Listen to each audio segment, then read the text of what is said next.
as I sit here, I thought it was going to be an easy day. I thought it was going to be, at least a very, very front-footed performance. I thought it was going to be a good time versus Chelsea. But I was hoodwinked, bamboozled, run amok, led astray, and flat out deceived. We were awful, terrible, disgusting, dirty, sloppy, inconsistent, just filthy, abhorrent, hard to look at, hard to watch, hard to show to your kids. Viewer discretion is advised. That type of rating, and still Chelsea bottled a 2-0 lead. I can't even lie. I can take some solace in the fact that these guys still suck. Their best day, they still suck, and they still conceded 2 goals to us on our absolute worst day of the season so far. Chelsea 2, Arsenal 2 at Stamford Bridge. That one bus stop in Fulham. Those guys suck. Still hate them. But I'm here with TiMO2GuD. What's going on, Timo? How we doing, my guy? How we doing? Listen, man, let's not even delay it further, man. Let's get right into it. An absolute 76 minutes of horror. 76 minutes of horror, our worst performance of the season so far, in my opinion. Just give me your thoughts on why either you agree or disagree. Like, that was just such a bad performance. I mean, no, there's no shying away from it. We've had a few instances where we've played below our level this year. At the end of the day, I think it's one of them things where you've had an international break, you've gone in on an absolute high, and there are 2 things that can happen. You can continue as you set off for international break, or you have a dip in performance. Considering the starting 11 we were able to field today, you would think that this would have been I wouldn't even say a walk in the park, with all due respect to Chelsea and their league position at the moment, but I would say feel like we'd play comfortably. We'd play our style, we'll play our way, and we'd find a way to win the game. Opening 45 minutes to an extent were just unbearable to watch at times, because the ball just wasn't going, like, not even just the ball. I can blame the ball all I want. The game in general was just not going in the direction that any Arsenal fan would have thought. I mean, I spoke quite gingerly in regards to the fact that I said this was not going to be an easy game, and all of the details are going to matter at the end of the day. Seeing how our team were fielded and also how we performed in the opening 25 minutes, not good enough. Chelsea were all over us. I don't think we registered a shot on target until much later on. But it's even more so to do with the fact that we still had possession of the ball, but it wasn't going anywhere. I mean, I spoke to you after the game, and I said, bro, like, the moment the game changed for us was when we were able to play the ball high and forward. We weren't playing the ball forward in the first half. Yep. I just think there's obviously going to be a catalogue of things that you can look at that we felt the game didn't go in our way today. I still believe, until now, I still believe the penalty shot was bogus, because there is nothing William Saliba can do. How can you're jumping? You're jumping. You know what I mean? You're jumping, and you're jumping in a specific direction, and that's where your arms are going. If you had a forward arrow pointing in the direction of where the ball was coming, that's where Saliba's hands were. You can't move your hands out of the way in that direction. It's a natural position. I'm sorry, but I guess in terms of the laws of the game, they need to figure something out. But that is a terrible call. Agreed. I get it has to be a penalty. And like I said, when we were watching the game, like I said, we just got to keep moving forward, because at the end of the day, that's going to happen. We've been here and done that when it comes to VAR and the decisions to try and mess up games. It is what it is. We just got to keep moving forward. Yep. And too much credit. A couple of substitutions, and then a final substitution from Arteta more or less changed the game with the introductions of Havertz, Tomiyasu, and Smith Rowe. And then obviously bringing on Trossard. So in my mind, you've got to look at it from a perspective of, there were points, the points were lost. Yes, points were definitely dropped today, and I'm more happy that we secured a point than having lost all points, because like you said, for 76 minutes it was an absolute shit show. 100 yeah. It just, I gotta, we're here now.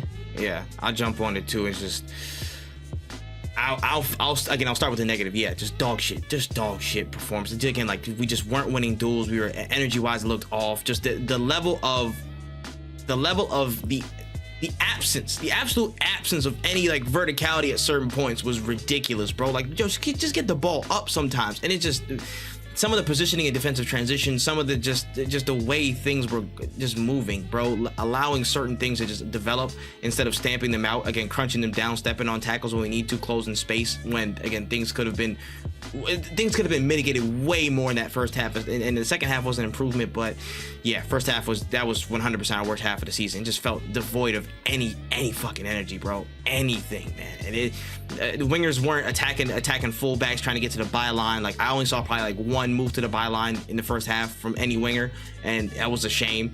Just things look so bad. But again, I could speak all day about how terrible that performance was, but the subs and the fight in that second half was nothing short of remarkable, and nothing short of what I expect from this Arsenal team at this point in time. We've developed that fight, we've built that fighting spirit, and it's something that, you know, is commonplace. It's commonplace. So when I seen that ridiculous mistake and that beautiful goal Declan Rice scored, I knew there was going to be more in the game. Again, Timo called it right. There was going to be more in the game, and then things just opened up from there. Again, it was more forward, it was more attacking, it was more aggressive. There was, again, points of control.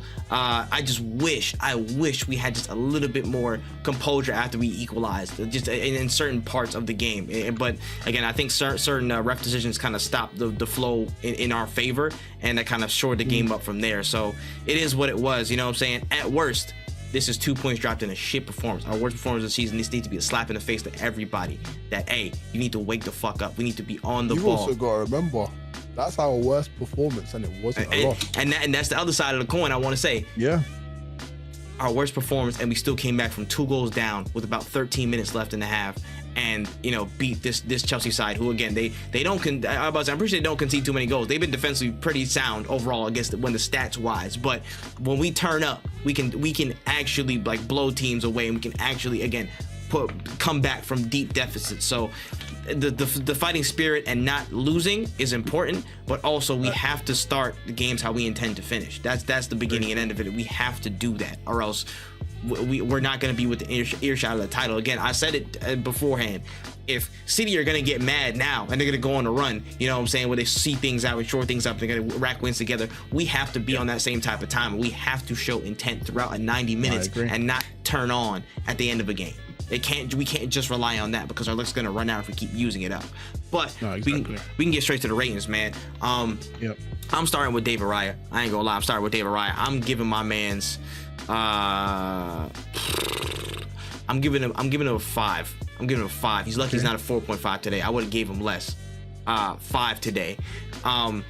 This is what I'm talking about when I'm saying the gap between Ramsdale and Raya is not that big.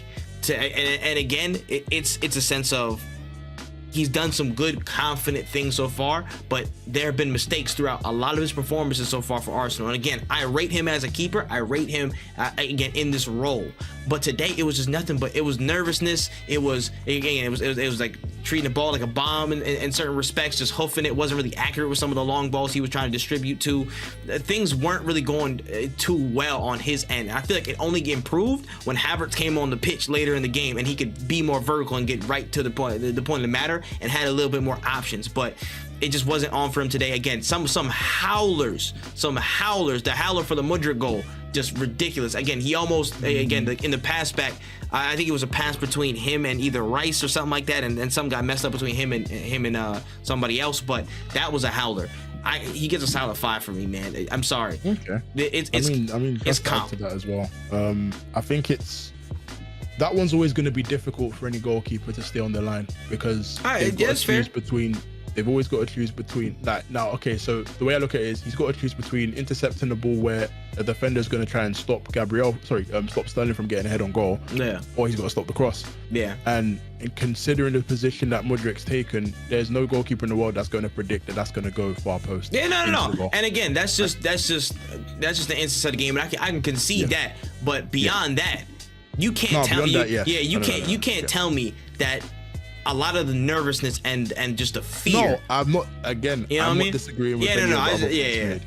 That's fair. That's fair. Sure. That's fair. I get it. I can get that goal up there. But yeah, again, how we were playing, this lack of just a lack of accuracy in distribution and just the level of fear from the back line up to the midfield. A lot of that I felt like stemmed from Declan Rice. It just wasn't a good game. It was not a good game. And again, goalkeeper competition should be wide open at this point. We'll see what happens from here. But I'm telling y'all, that gap between him and Ramsdale is not that big. And that's not a slight.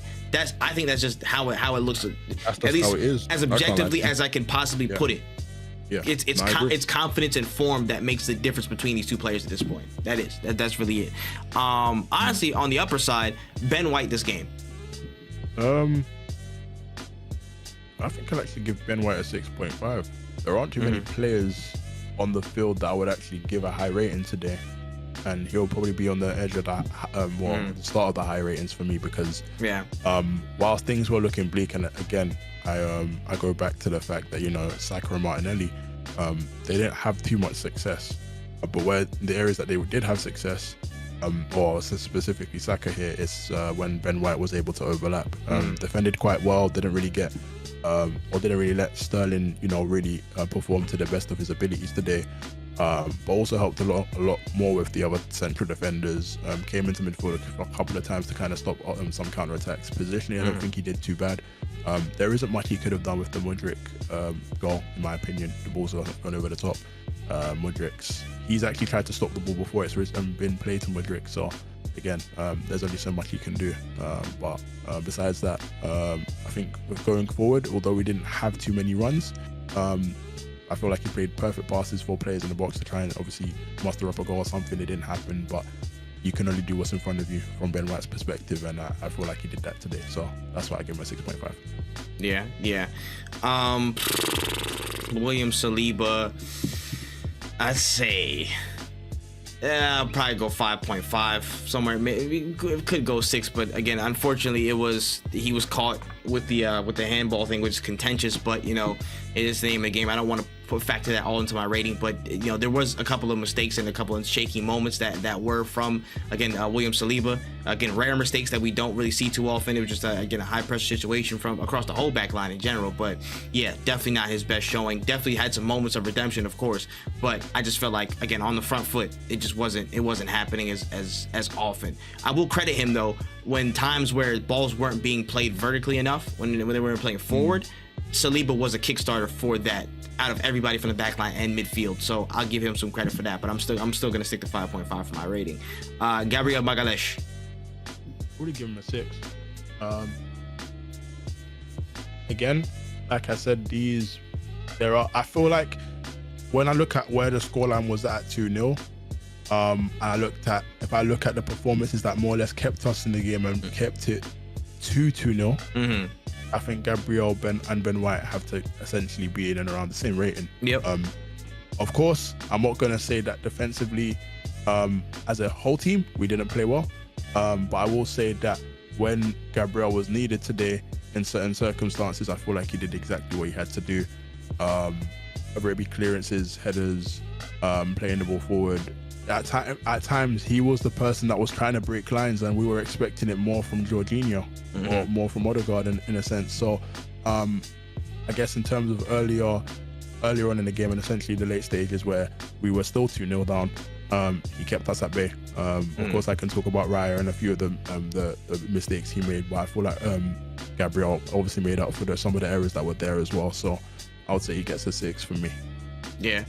I hear it, and I'm giving Zinchenko. I'm giving a 5. I'm giving him a 5, bro. I'm sorry. Today, what was man on? He was trying to do too much, bro. He was really trying to do too much. He was forcing some things that again weren't going through. I feel like the problem with Zinchenko today was more so in the sense of what exactly Declan Rice said after the game. Like, their midfield was ridiculously compact. And if he's now playing in that, you know, and I think that's probably why he's been taken off at half time as well, besides maybe potential injury. We can't play that ball in the middle. There's no way we can play that defense splitting pass. We have to play to the wings. Yeah, you have to play it wider, because obviously if you look at the number of players that Chelsea had in that midfield, they packed it, bro. There was no out playing centrally, so we had to essentially either go over the top of them, which ended up working. Yeah. But also, you know, if it goes over the top of them and then it's played out wide, then there's an element of, okay, cool, Zinchenko's out wide, you can play a cutback pass, someone that's in the box will get a finish on the end of it. But again, I feel like Tomiyasu's introduction actually saved the game. 100%. We'll talk about his match rating later on. So, 100%. Yeah, no. I completely feel like your rating for Tomiyasu. Zinchenko was just man. It just he was doing too much trying to get forward and get in certain passing lanes when again Chelsea's game plan was to pack centrally and force us wide. And again, he's just like his game plan. He was rendered ineffective. And again, defensively, there was things that opened up on his end. Again, the penalty shout and stuff like that comes from his side. You know what I'm saying? Like there's just things that could have been mitigated. You know, no, exactly. Again, certain him fouling and being too aggressive on the other side as well. Again, like forcing certain things. He got a yellow for that. I'm like, there's just certain things that didn't need to happen. It was just forced. It was the moral of his story is just did too much today. I'm gonna give you Declan Rice. I'm gonna give you Declan Rice. Declan for me, bro. It's one of them things where you can always wax lyrical about a player when your team are winning. You could sure as hell do it when you're winning convincingly, but Jesus Christ, that guy was a leader today in a team where, you know, and again I will talk about the other player at a later point when the rating does come to him, but this guy is literally the captain without the R-band. You can't, essentially with the way he played today, he will be the first person, and he said it in his post-match interview, he did not play well possession wise in the first half. And he knew what sort of day he was going to be in for when the 2 goals went in. But it takes a lot of character and a lot of willpower and resilience to really pick yourselves up from a position where he himself doesn't believe they've lost that match. There might be a couple of the other players on the pitch that may have felt that way, but he did not feel that way. And that's stemming down not just from the manager, but that comes from his makeup, from where he was at West Ham. And coming into this Arsenal team saying, look, I came here to win. I did not come here to lose matches. I didn't come here to lose at Stamford Bridge. I've been there, I've done that before. You get it? So for me, like being able to kind of, you know, influence the game later on as he did when he was moved into more of a 6 role, which again, you don't expect him to be that far forward up the pitch, but evidently as soon as he's moved to the 6, the ball is now being progressed forward up the pitch. Yep, like magic. To why, yeah, which begs the question as to why, you know, the game panned out the way it did at the full 90. But him, you know, having that never say die attitude and being able to kind of, you know, take the game by the scruff and they're kind of like, cool, okay, we've got our goal back now. Wonderful goal, by the way. I'm not even trying to discredit the goal at all. He's done ridiculously well to get the ball in the back of the net, and then to kind of really, you know, usher on the rest of the players to be like, guys, this game isn't over. I told you as soon as the goal wasn't in. I told you before it wasn't over, you know. And then shortly after that, we get a second goal. We're very unlucky not to get a third. On another day, it might have happened, Facts. You know. But that doesn't happen without Declan Rice. I agree. Much like some of the I say most of the games this season, without Declan Rice, we do not know where we'll be. So Talisman. I have to give him an 8.5. He's my man of the match. Clearly. You need players like that. That when your other players are like I wouldn't even say your better players, but your players you expect more from. When they're going blank, they don't look to anybody else. Declan Rice looked at it and said, okay, well, those the players that are usually the ones that deliver are off the pitch now. I have to deliver, you know. So props to him. It's just looking at the amount that we spent on him is being repaid game after game after game. So for me, I'm a happy man. I'm happy to see that he's performing to the ability that we can and we've been able to see for quite a while now. Yeah. And he's effectively he's that point. He's the reason we got those points personally. So yeah, man. I agree. Wholeheartedly. I'm gonna move to the other side, and I'm giving Martin Odegaard a 5.5. Honestly, I could go 5, but I give a little. Believe me, I know we've been here before, and I'm happy you took him off my hands. I know. I had to give some reprieve this week. You know what? I'm going straight 5, son. Let me talk about it, man. Listen. I feel like a part of this problem is born of the system, and a part of this is born by intent. Honestly, the way this man sometimes just ghosts from responsibilities of receiving the ball and trying to carry it out. I don't know what happened along the way, but again, from building up from the defense and carrying into midfield, that's where I want to see Martin Odegaard work. that's where I want to see his best work. That's where I want to see most of his activity, pulling people out and away into spaces, allowing him to go through.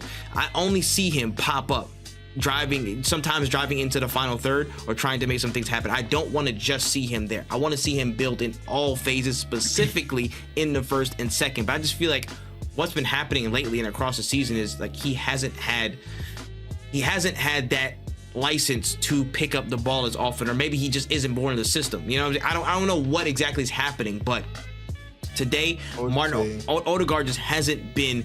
He wasn't on the ball. He was anonymous a lot of the time, where I felt like it was needed for him to pick up the ball so we could start playing forward, to move forward, to introduce some speed to the tempo. I think that's what he's for from the start, from us building up. A lot of that is on him. Again, when the midfield's packed, I understand there may be a little bit more of a problem with that. Again, him trying to receive a little bit deeper and stuff, but the speed of which to get to the wings, to get to Saka, to get to Martinelli, to get to somebody who's available on that right hand side, or the fullback, so they can distribute to the to the wingers. Yeah, a lot of that could have been helped by Martin Odegaard dropping a little bit deeper, or at least tweaking something to receive the ball a little bit in our half, to create some more momentum going forward. I don't know. I don't know if it's specific instruction. I don't know if it's just his will.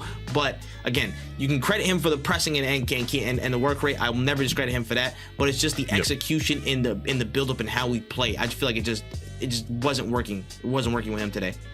I feel like there are strong points to agree. There are definitely strong points to agree with what's been said. I think importantly, we have to look at it from a perspective of this game specifically. Again, like we both said, the midfield was crowded, and it seems like that was Chelsea's game plan to kind of get the likes of Zinchenko and Odegaard off the ball. Evidently, we've seen him pick more of a right half space and more towards Saka's side anyway, in regards to the ball. And it seems to be always that we're looking for him to deliver that killer ball into the back post. And funnily enough, that's effectively how we got our goal today, our equalizer from Saka. I feel like there's going to be that on that consistent idea of Odegaard and the sort of midfielder he has to be in order for us to find success in this Arsenal team. I do feel that us not necessarily having Partey to 100% has benefited towards that. Declan sometimes having to play the 6 and we're playing Havertz would have affected that as well. I honestly think it's a matter of personnel. I don't want to. I can't say that he hasn't been ghosted in certain circumstances. I feel like sometimes the midfield hasn't helped him, and he can only play with what's in front of him as well. And sometimes that hasn't benefited him. We can sit here and talk about Jesus' performance. We can talk about Nketiah's performances prior to now. Saka being injured and Fabio Vieira actually picking up an injury here and there. Like, there are different things to kind of contribute why Odegaard's playing the way he's playing. One thing I will say is that it's not a definitive. This isn't a thing where we're going to look at and think this is going to be a week in, week out issue with Odegaard. It's just a matter of once things actually start to click, we'll see the Odegaard of last season or even better. So obviously I do agree with the rating today. I do agree with the rating today. There's no shying away from it. Let's just hope he picks himself up and he's able to, register something against Sheffield United. Facts. Just keep your head up and keep pushing, man. Again, he's the captain of the team, and I feel like in certain roles that requires of him to show up, especially again in possession and trying to make things happen. I want to see him there, and I have no doubt he'll get to that. But it's just some difficulties when tactically he's kind of pushed out of the game sometimes. He's got to take some initiative to get back in, but I believe he can. So I'll move that on. Fuck it. In the interest of time, I'm about to go through some speed. I'm a double up, and I'm gonna take Jorginho too. Jorginho, I'm giving him a 5.5 too. I'm sorry, bro. I feel like that's not even a sorry from me. You got that one. There's no argument really on that one. In a situation where you would want control, this man showed zero control today. I feel like it was very minimal at best. The level of control, he was getting hounded down. Their midfield was packed, their midfield was athletic, and he was running, he was fighting for his life to get the ball off of him in certain instances. Again, in defensive transition, he was getting dragged to the sides, and then things just opened up in the middle, and he wasn't prepared for that. Again, just his presence, I feel like put a lot of it all put certain things in the defensive transition specifically that I felt like would have been changed if he wasn't there, or probably wouldn't have appeared if he wasn't there. I'm not saying it's, you know what I'm saying, like, again, yes, it's his fault for being there, but it's not his fault for, you know what I'm saying, being there, the quote unquote, you know what I mean? Like, Arteta put him in a team, but that's just kind of the byproduct of what it is. You're looking for a little bit more, you know, security in that sense, but he didn't provide as much security as we thought. Again, and in that, when the midfield is kind of, when Chelsea packed the midfield and we have a lot of distance between him and the next player, probably in the midfield or forward, that's so much problems for him. He can't play in so much distance. He needs to play with people, like more people near him to a certain extent. At least from what I've seen between his time at Chelsea and now, and it wasn't happening. I feel like I think even as you just said it now, bro, like, we look at what Jorginho brings to that midfield, and the first.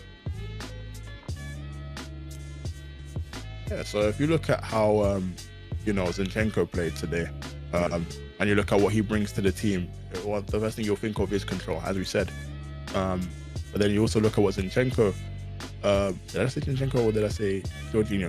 I think Jorginho, right? So then, and then if you also look at what Zinchenko brings, he brings control in his position, and controlled possession, if you will, of being able to carry the ball centrally. And again, Chelsea countered that. So then it's no surprise to me that Odegaard also didn't play well today, because effectively that's what he's able to do in the position that he takes on the pitch. So if you look at how those substitutions then planned out in terms of getting them off the field and the positions that we were able to, you know, the players we were able to put in those positions, we changed our passing lane, we changed our passing pattern, and all of a sudden we get 2 goals. That isn't coincidence. That's clear. It's clear as day that was what was needed in order for us to get a result. And I also think it's a thing where you wanna see more, right? You do want to see more from those players, and it's just unfortunate that that's the sort of result we're at right now, where we have to effectively bring on players that you would want to bring on at any moment in the game when things aren't going well. But you want to think that you already had control over the game, hence you have to bring those players on. But that's credit to Poch. At the end of the day, that's credit to Chelsea, because they played a way in which, I guess, I wouldn't even say disabled us, but it negated quite a lot of what we're about in this Arsenal system. So jammed up the midfield, made us a little bit you know what I mean? That's fair. I don't got too many thoughts on the attackers today except for one, but I'll give you Gabriel Martinelli. And it's gonna sound strange, because for me, I always talk about Martinelli going forward. I think he did. I wouldn't say he did too poorly playing defensively today. I don't honestly. On the counter attacks that Chelsea were able to perform, that's the only thing I can probably credit Martinelli for today, was his ability to track back and effectively stop some sudden attacks. Should we really have been in that position? No, but I can't blame him for that, because again, the midfield matchup was just night and day. Dead, you know. So I would say I'd probably give him a 5.5, because it wasn't an average performance from him, you know. But I will say defensively, he kept us in the game, just like I would have said Ben White kept us in the game. But yeah, that'll be my rating for Martinelli. Cool. Gabriel Jesus, I'm giving a 5. Listen, didn't win his duels. The ball wasn't sticking to him. Wasn't in the right places, I don't think. I feel like he tried to drop. Again, this was a game where he tried to drop too deep at times and try and like help things out. And I feel like he wasn't the person that should have been doing that. And that's just me. And it kind of hinders where we can exploit attacking spaces sometimes. And I feel like some days it comes off, some days it doesn't, but it just wasn't his day, in my opinion. Gabriel Jesus gets a 5. Saka. Give me Saka. In a game in which I feel like he, again, could have easily been kicked off the pitch with the way Cucurella was playing. Sick bastard. I also think that look, we've spoken about this a number of times in regards to how consistently he can be doubled up on, or he can be marked out of a game. Him and Martinelli didn't find much success playing in the positions they were in today. Again, that is credit to the way Chelsea played. However, if there's one thing I can say, is that your top players, your top quality players, find a way. They always find a way, even if they are having a terrible time on that football pitch. And Declan Rice was Look at Salah versus Everton. There you go. Listen. And then Saka for number 2, because evidently the ball needed to be played higher, whether it goes into Havertz or a player that can win the ball physically in the air. We were able to match that, get the ball out to Saka, plays a killer ball into the opposition's box, and all of a sudden we're 2-2. So, yep, very quiet game, but very dangerous when he did receive the ball. I would say he gets a 7 from me. Yep, today. I hear it. Let me see.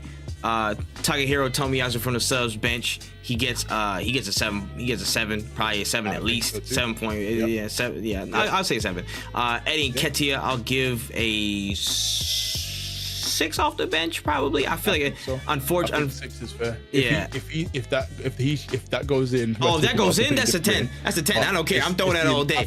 But for me, the intent to try and do something warrants him a 6. I don't think he played spectacular, but I feel like you can only I feel like what he had to play with, and effectively, obviously, besides Smith Rowe, he had to play with tired legs. So he's got to hope that the passes are pinpoint. And obviously, he needs to find himself in the right position to receive those passes. And picking the right runs. And I feel like he didn't get that all the time during that little stint. So exactly, it is what it is. Emerson Rome giving a 6.5 was a good cameo. I was screaming for this guy to get on the pitch, bro. I'm sorry. I think it was the right. It was. I think it was the right move, again, given just the ability for him to cover ground, again, whether it be defensively or offensively. I think his ability to cover ground and pick the right passes and open things up as he's running. I feel like you could just feel the structure of Chelsea changes. He was like, again, getting more legs in certain runs that he was making. So 6.5 for that. Let me see. Kai Havertz, I'm giving a 7. I'm giving a 7. I'll give him 7. I'll keep it there. Listen, he won every aerial duel. I think he won damn near every duel in general that he was in on the pitch for. So again, help change the game, help calm things down, and help play it a little bit forward. Again, certain things were a little bit sticky, and some of those like little like the ball didn't stick to anybody in certain challenges or whatever. He came out with it and he moved it forward for us. So another good cameo from him. You know what I'm saying? Hopefully he can kick on and do some more damage. What do we got? Who is left? Oh, Leandro Trossard, 8. This guy just comes on and scores, bro. This guy just comes on and does what he does, bro. Like, again, you can't count him out, bro. You can't count him out. This guy's an absolute poacher, bro. Like I said during the game, technical marvel. Is gonna score. Just believe Trossard's getting on the score sheet. Telling you, bro. So I don't know, man. I look at it and think Trossard. It's like sometimes you think he should start. Then there's times where you feel like, oh, he needs to come on earlier. Then there's times he starts and you think, oh, well, we need to bring on somebody else. We can clearly see the quality he possesses, and he's able to get us out of a pickle. Clearly, he got us out of one of a big one today. But no, nothing short of deserved in regards to the rating. And I'm hoping that this gives him the incentive to kind of start pushing. Look, yo, Martinelli, I'm right here, you know, don't mess around with me. Yeah, for real, man, for real. Competition in all places, for real. And Arteta, real quick, I'm going to give I'm giving him a 6. I'll give him a actually I want to give. I'll give him a 7. I agree. I'll give him a 7. I feel like the reason for the 7, the subs were redemption. The subs were the sense of the substitutions as well, because you can look at a game and be like, bro, why the fuck are my midfield not getting the ball? Like, why are they not getting it in the areas I need them to play in? Why is Declan not, like, you know what I mean? Yeah. It's the details. So for me, it's like, okay, the halftime substitution of Tomiyasu was I questioned needed. It. I think we all questioned and thought, wait, what the hell's going on? Why is he like? Not even the fact that Zinchenko was playing terribly, because he could have been. Yeah, but that was definitely needed to like stuff out any counter. Yeah, exactly. And you clearly see as soon as he was on, there was a sense of assurance playing. Agreed. I don't think they really found much success down that left-hand side for them. Sterling was quiet after that. Yeah, so was Gusto. And then all of a sudden it's like, okay, cool. He's then brought on Kai Havertz, Smith Rowe, and then Nketiah. And immediately the forward play started opening up. Almost immediately. Changes. It starts going from Arsenal not being able to play the ball forward at all to playing balls in the air, winning those balls, playing them back out wide, where we haven't been able to get the ball so far in the game, and then we get goals. So for me, it's a no-brainer. I feel like, yes, in terms of preparation, it might have been that they decided they wanted to play more centrally and didn't think that Chelsea would play as compacted as they did. But to then adjust to that in the stages of the game where we kind of thought the game was over and, you know, get something out of it, I think he does warrant the 7. So, yeah. Yeah, I agree. I just feel like, again, the decision to play Jorginho in that match and kind of play Rice. That's the only reason, like, yeah. And play Rice in the 8, where I feel like, again, the physicality of the game, especially in the midfield, was again a bit of a a tough one, and possibly running into channels and possibly getting somebody like Emil Smith-Rowe to play in the game as well. I think it would have been nice to see Emil Smith-Rowe start. Me personally, I think it would have been nice to see him to kind of get a run out. Because again, running into those channels or getting something out in the line and breaking something up, bro. We just needed somebody to at least help facilitate some things on the wing, but give another option. Because I feel like Martinelli would have done a world of good with Emil Smith-Rowe on that side. I think he would have on top of that. So there's that. So again, not the best performance. It was a shocking performance overall, but not the worst result in the world given how things shook out. We're still undefeated in the league. We got Champions League coming up. We got the league and cup games and stuff to come through. Very. I think our next 3 are Sevilla. Yeah, Sevilla, Sheffield, and West Ham. West Ham. Serious. No, I think West Ham, then Newcastle. Hey, serious games coming up, bro. We need to get into shape. We need to really lock in, bro, because the league don't get no easier, and we got to keep the pace, man. We got to keep the pace. But let me know what you guys thought of this game in the comment section below. We're gonna get up out of here. Appreciate you, TiMo, for the time. But anytime, my boy. We move. Chelsea are still shit. COYG.